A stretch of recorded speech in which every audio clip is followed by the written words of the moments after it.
Chers explorateurs de l'invisible, passionnés d'histoires et de murmures ancestraux, je vous salue du fond des âges. Aujourd'hui, nous plongeons dans les profondeurs d'une journée dont les silences sont plus éloquents que 1000 discours, une date où le voile entre notre monde et les mystères célestes s'affine, laissant filtrer des révélations et des avertissements. Préparez-vous à une immersion au cœur du 19 septembre, un jour chargé de résonances sacrées et de sagesse populaire.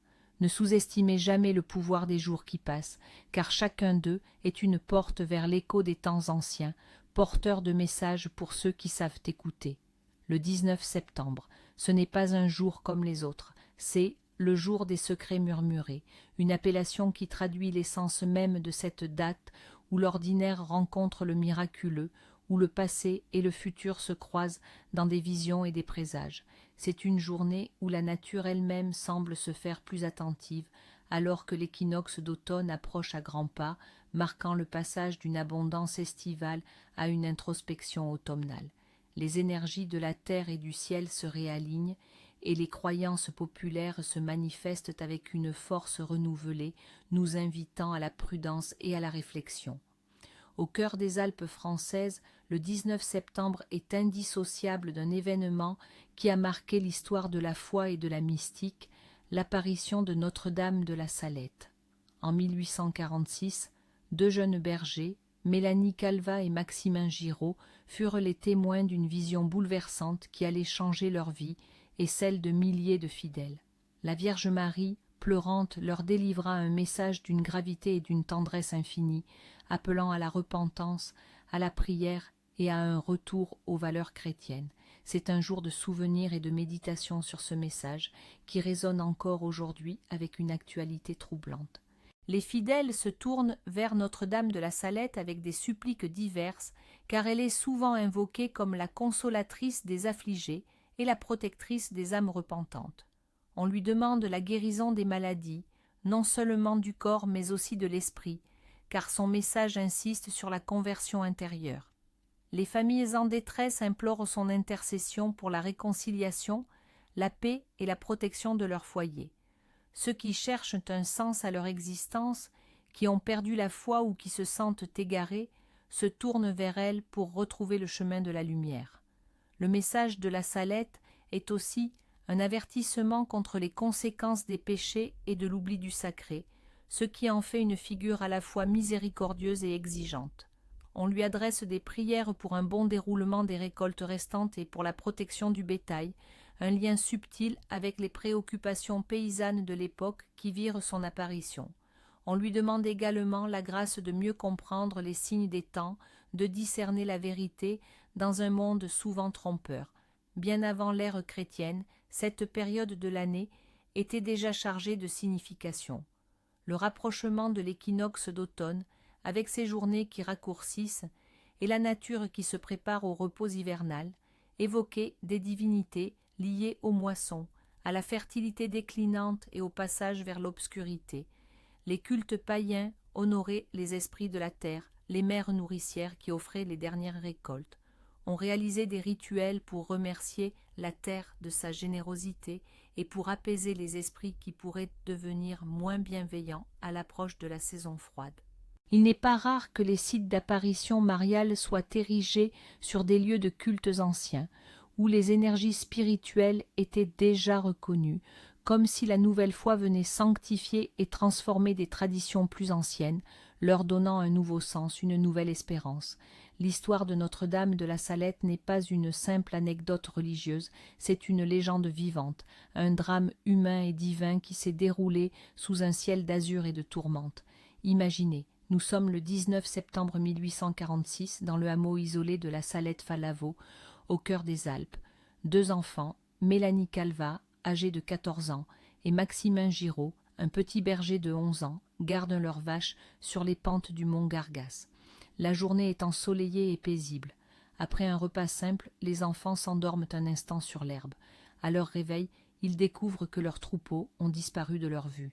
Paniqués, ils partent à leur recherche, lorsqu'ils aperçoivent une lumière brillante, d'abord immobile, puis qui s'anime et se déplace. Au milieu de cette lumière, assise sur un rocher et tenant sa tête dans ses mains, se trouve une femme d'une beauté incomparable, en pleurs. Elle est vêtue d'une robe blanche, d'un tablier jaune et d'un châle croisé. Sur sa tête, une couronne de roses et des rayons de lumière. À son cou, un crucifix resplendissant avec des instruments de la Passion. Ses larmes, silencieuses, coulent sur ses joues, ajoutant à sa beauté une douleur insondable. Maximin, d'abord effrayé, est rassuré par la douceur de son regard. La dame se lève, croise les bras sur sa poitrine et leur parle en patois local, une langue qu'ils comprennent parfaitement. Sa voix est douce, mais ses paroles sont lourdes de sens. Elle leur révèle un secret qu'elle leur demande de ne révéler à personne avant un certain temps, puis elle leur livre un message bouleversant pour tout son peuple. Elle dénonce l'impiété, le non-respect du jour du Seigneur, le blasphème, les violences et l'oubli de Dieu. Elle avertit des calamités à venir si les hommes ne se repentent pas, disette, maladie, guerre, et même l'image saisissante de la pomme de terre pourrie dans les champs, des vendanges détruites.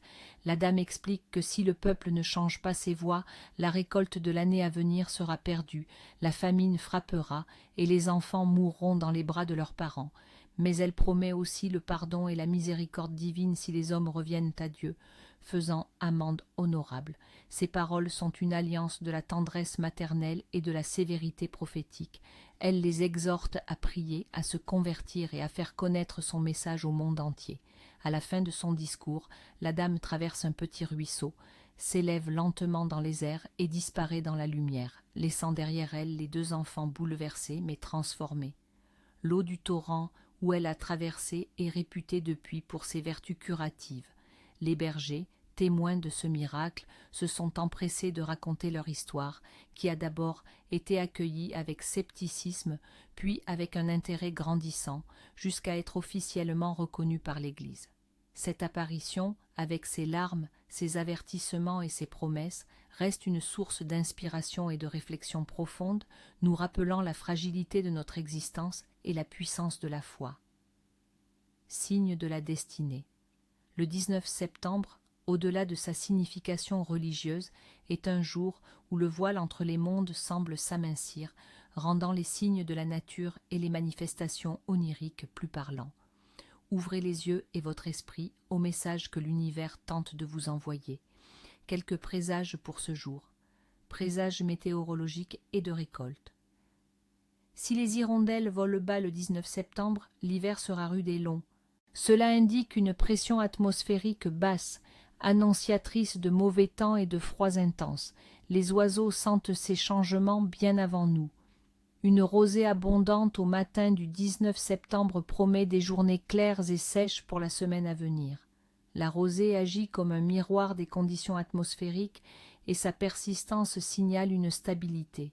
Si les feuilles des arbres commencent à jaunir du bas vers le haut ce jour-là, l'automne sera doux et l'hiver tardif. L'inverse, jaunissement du haut vers le bas, annoncerait un hiver précoce et rigoureux. Ce processus de jaunissement est un indicateur de la santé de l'arbre et de la durée de la saison chaude. Observer des araignées tisser leur toile avec zèle le 19 septembre est un signe de beau temps persistant. Les araignées sont très sensibles aux variations de l'humidité et du vent, et leur activité est souvent liée à des conditions stables. Si la lune est entourée d'un halo ce soir-là, attendez-vous à de la pluie dans les 3 jours. Le halo lunaire est un phénomène optique causé par des cristaux de glace en altitude, souvent précurseurs de perturbations atmosphériques. Entendre le chant des grillons tard dans la soirée du 19 septembre annonce une arrière-saison clémente. Les grillons sont des créatures thermophiles, et leur chant prolongé est un bon baromètre des températures douces. Une abondance de glands sur les chênes ce jour prédit un hiver rigoureux. La nature, dans sa sagesse, produit plus de nourriture pour les animaux si elle prévient une période de froid intense et de disette. Cela signifierait que les animaux auront besoin de plus de réserves pour survivre. Présage quotidien et financier. Trouver une pièce de monnaie le 19 septembre est un signe de chance financière inattendue. Selon la croyance, c'est un cadeau du destin qui vous indique que l'abondance est en chemin. Ne la dépensez pas de suite, gardez-la un moment dans votre poche pour attirer d'autres richesses. Si une bougie allumée vacille sans raison apparente dans votre maison, cela peut annoncer une visite inattendue ou une nouvelle importante. Le vacillement serait une manifestation d'une énergie externe, bonne ou mauvaise, qui perturbe l'équilibre de votre foyer.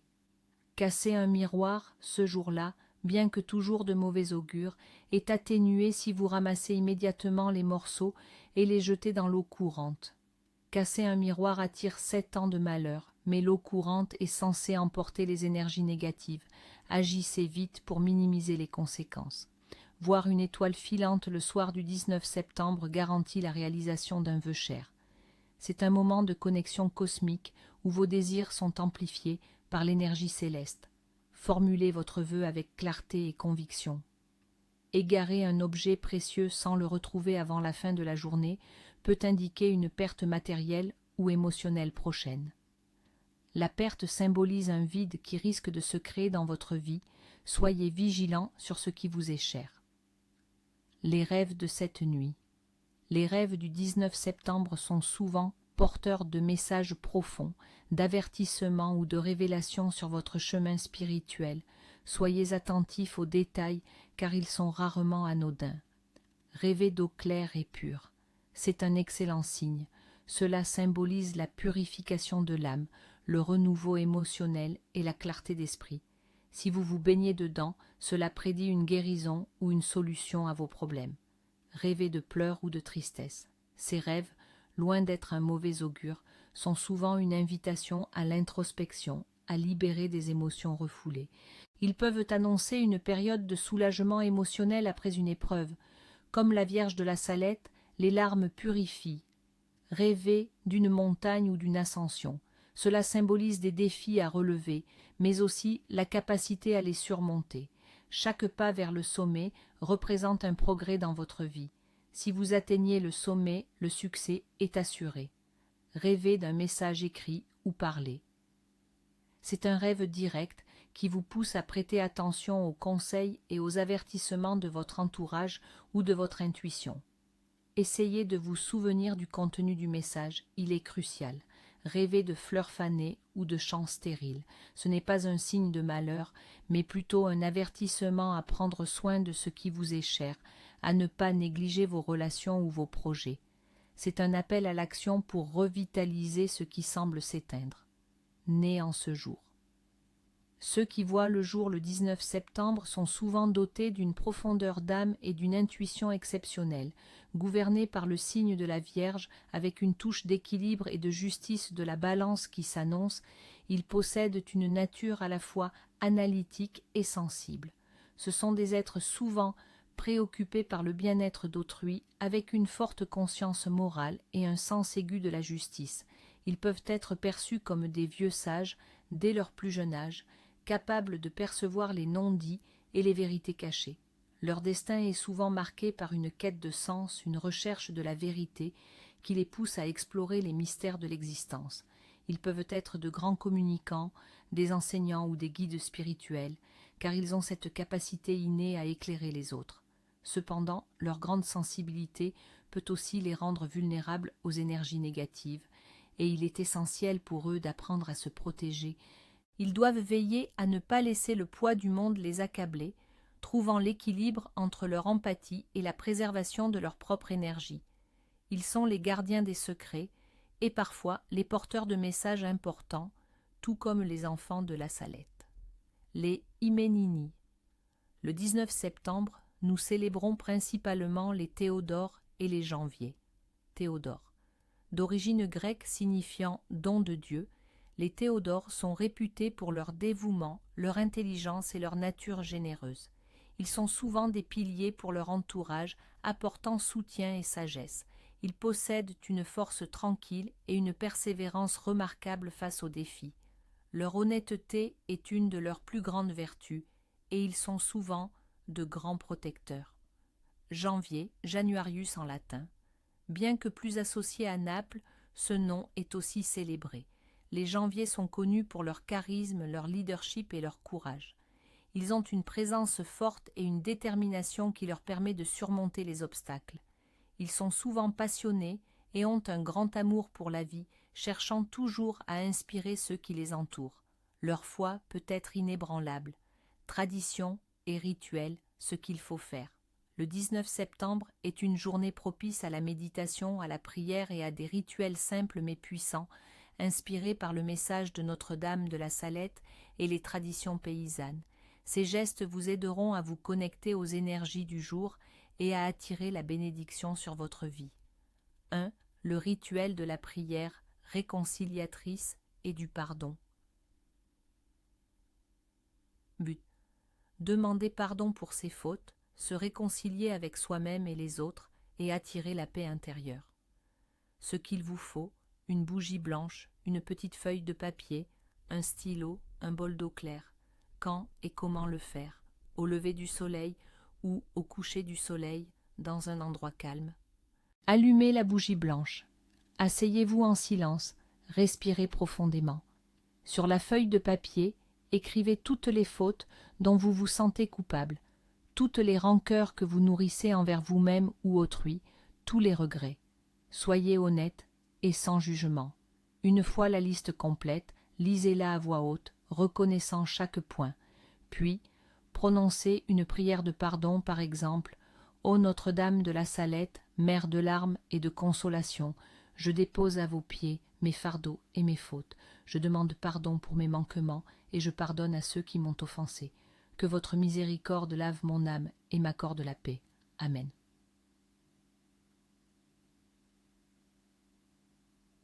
Que faire après?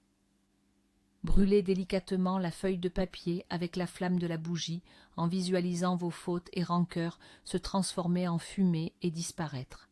Laissez les cendres tomber dans le bol d'eau, puis jetez cette eau avec les cendres dans la terre, au pied d'un arbre ou d'une plante, en signe de renouveau et de purification. Laissez la bougie se consumer entièrement en signe d'offrande. 2. Le rituel de bénédiction des récoltes ou des provisions. But. Remercier pour les abondances reçues et protéger les provisions pour l'hiver à venir, éloignant la disette et la maladie. Ce qu'il vous faut, quelques fruits ou légumes de saison, une pomme, une courge, des grains de blé si vous en avez, un verre d'eau, une bougie verte, couleur de la nature et de l'abondance. Quand et comment le faire? Au milieu de la journée, rassemblez vos provisions sur une table, allumez la bougie verte, tenez le verre d'eau et prononcez « Esprit de la terre, Mère nourricière, et vous, Notre-Dame de la Salette, je vous remercie pour l'abondance de cette saison. Bénissez ces fruits de la terre ou ces provisions, protégez-les de la corruption et de la disette, que la santé et la prospérité demeurent dans mon foyer. Amen. » Saupoudrez quelques gouttes de cette eau bénite sur les provisions. Que faire après? Consommez ces provisions avec gratitude. La bougie peut être éteinte et réutilisée pour d'autres rituels d'abondance ou laissée se consumer entièrement. 3. Le rituel de protection du foyer contre les mauvais jours. But. Éloigner les énergies négatives, les disputes et les malheurs de votre maison, en particulier à l'approche de la saison froide. Ce qu'il vous faut. Une branche de romarin frais, symbole de protection et de purification, une pincée de sel gros, une petite soucoupe. Quand et comment le faire? Le soir, avant le coucher du soleil. Promenez-vous dans chaque pièce de votre maison avec la branche de romarin, touchant les murs, les encadrements de portes et de fenêtres, en visualisant une lumière protectrice remplir votre espace. Tout en faisant cela, murmurez. Par la puissance du romarin et du sel, toute obscurité, toute discorde, tout malheur, quitte ce foyer. Que seule la paix, la lumière et l'harmonie y demeurent. Par la protection de la mère, que ma maison soit un sanctuaire. Amen.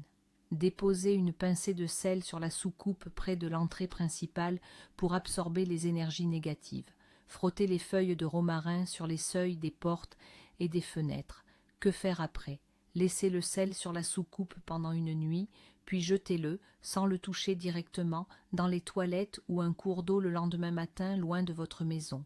Accrochez la branche de romarin au-dessus de votre porte d'entrée ou gardez-la dans un coin de votre cuisine pour une protection continue. Tradition culinaire. Le 19 septembre est un jour où les repas doivent être simples et empreints de gratitude. Les traditions culinaires ne sont pas extravagantes, mais visent à honorer la terre et les avertissements de la Vierge. On privilégie les plats à base de produits de saison et de la dernière récolte, comme un acte de reconnaissance. les légumes racines, les courges, les pommes de terre, en souvenir de l'avertissement de la Salette sur la famine, et les fruits d'automne sont à l'honneur. Une soupe de légumes nourrissante, un gratin de pommes de terre aux herbes, ou une simple tarte aux pommes ou aux prunes sont des choix appropriés. Il est coutume de partager un repas frugal en famille, en remerciant pour ce que l'on a et en priant pour que l'abondance perdure. Le pain frais, symbole de vie et de subsistance, est souvent présent, béni avant d'être rompu. On évite les excès, les viandes trop riches ou les festins opulents, en signe de modestie et d'humilité, en accord avec l'appel à la pénitence. Principaux interdits de la journée, ce qu'il ne faut pas faire. Le 19 septembre est un jour de recueillement et de prudence. Ignorer ces interdictions, c'est défier le destin et s'exposer aux énergies négatives qui peuvent être particulièrement puissantes en cette journée de secrets murmurés. 1. Interdit de critiquer ou de répandre des rumeurs. Pourquoi ? La Vierge de la Salette a souligné l'importance de la charité et du respect. Les paroles blessantes ou les commérages peuvent attirer des discordes dans votre vie et des malentendus qui perdureront. C'est comme semer des graines d'amertume qui porteront de mauvais fruits. Conséquences, des disputes familiales inattendues, des ruptures d'amitié ou des problèmes de réputation qui pourraient vous suivre longtemps, car les paroles prononcées ce jour-là ont un écho amplifié dans le monde invisible. 2. Interdit de gaspiller la nourriture. Pourquoi ? Le message de la Salette contient un avertissement sévère sur la famine et la disette.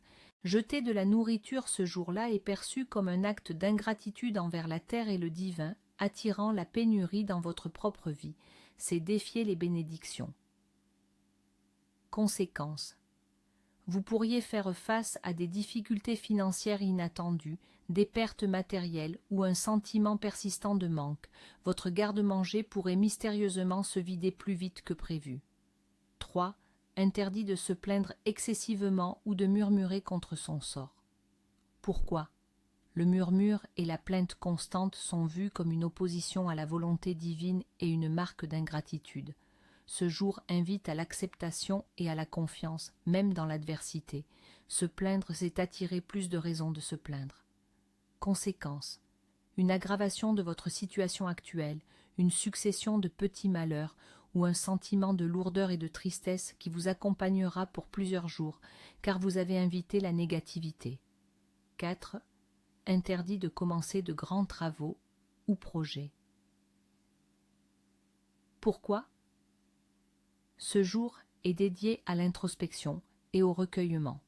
Commencer des entreprises majeures, surtout celles qui demandent beaucoup d'énergie physique, est considéré comme un manque de respect pour l'énergie spirituelle du jour. C'est un jour pour semer des intentions, non pour bâtir des structures. Conséquence, les projets commencés ce jour-là risquent d'être confrontés à des obstacles inattendus, des retards ou des échecs retentissants, car ils ne sont pas bénis par les énergies du 19 septembre. 5. Interdit de balayer la maison après le coucher du soleil. Pourquoi ? Balayer après le crépuscule, en particulier ce jour-là, est censé balayer la chance et les bénédictions accumulées pendant la journée. La poussière collectée retiendrait les énergies positives et les jetterait hors de la maison. C'est comme chasser la bonne fortune. Conséquence. Des pertes financières mineures, des opportunités manquées ou un sentiment de malaise et de malchance générale s'installeraient dans votre foyer. 6. Interdit de se disputer avec ses proches. Pourquoi ? Le message de la Salette est un appel à la réconciliation et à la paix. La discorde et la colère sont des énergies particulièrement destructrices ce jour-là, brisant l'harmonie et attirant les mauvaises ondes. Conséquence.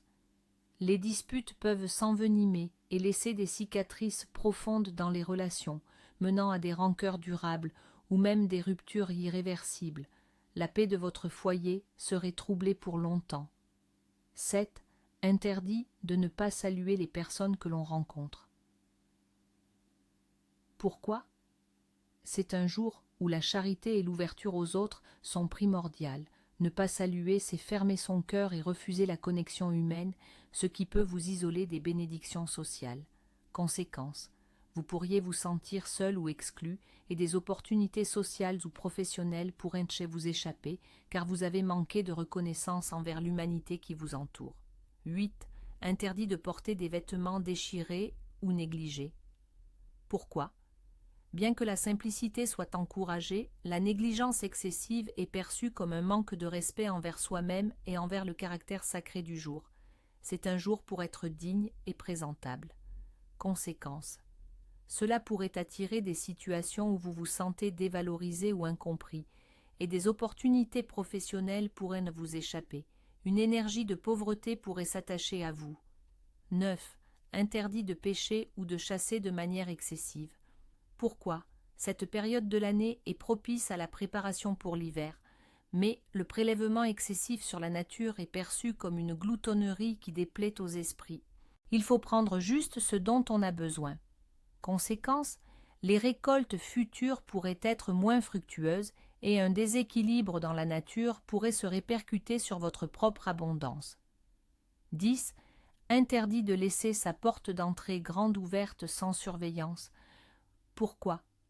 En ce jour où les énergies spirituelles sont intenses, une porte ouverte sans surveillance est une invitation aux énergies indésirables ou aux esprits errants à pénétrer votre foyer. C'est une brèche dans votre protection. Conséquence, une intrusion de personnes mal intentionnées ou, sur un plan plus subtil, une sensation de lourdeur, de malaise ou des événements inexplicables pourraient troubler la quiétude de votre maison. Chers amis de l'invisible, en ce jour des secrets murmurés, souvenez-vous que chaque geste, chaque pensée a une résonance. Soyez attentifs aux signes, respectez les traditions et ouvrez votre cœur aux messages du passé. Que la sagesse des anciens et la protection céleste vous guident sur votre chemin. Portez-vous bien et à très bientôt pour de nouvelles explorations. Lumière et mystères à vous.